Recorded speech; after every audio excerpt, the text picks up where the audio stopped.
राज्य में पाखापाखि 32 स्तर तापमात्रा 4 डिग्री कि अधिक रेकर्ड कर सर्वोच्च दिन तापमात्रा अनुगुल रे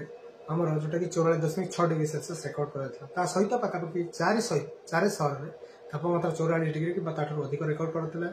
बर्तमान जो रोचे मुख्यतः भाव ओडिशा मध्य को उत्तर पश्चिम तथा पश्चिम दिगर शुष्क वायु प्रभावित हो प्रभाव में आमर दिन तापमात्रा धीरे धीरे वृद्धि पाँच तथा आगामी 24 घंटे आहरी किसी स्थान में सामान्य भाव में 2 डिग्री पर्यंत वृद्धि होवार संभावना अच्छी जहाँ प्रभाव में राज्यर केतेक जिले में दिन तापमात्रा स्वाभाविक तुलन में 4 ରୁ 6 डिग्री अधिक रही पूर्वानुमान जारी कर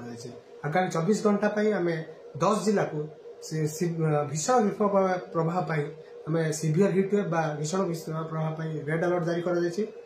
पाखापाखि 15 जिला को आम जोटा कि ऑरेंज अलर्ट जारी कर आसंता काली जो ग्रीष्म प्रवाहर प्रभाव आहरी धीरे धीरे वृद्धि पाइब पाखापाखि 13 जिला को रेड अलर्ट जारी कर जोटा कि 29 तारिख में 13 जिला को रेड अलर्ट जारी कर भुवनेश्वर में आज दिन 2:30 सुधा 44.6 डिग्री सेल्सियस दिन तापमात्रा रेकर्ड कर देखा यह चतुर्थ सर्वाधिक एप्रिल मासर चतुर्थ सर्वाधिक दिन तापमात्रा भाव रेकर्ड कर।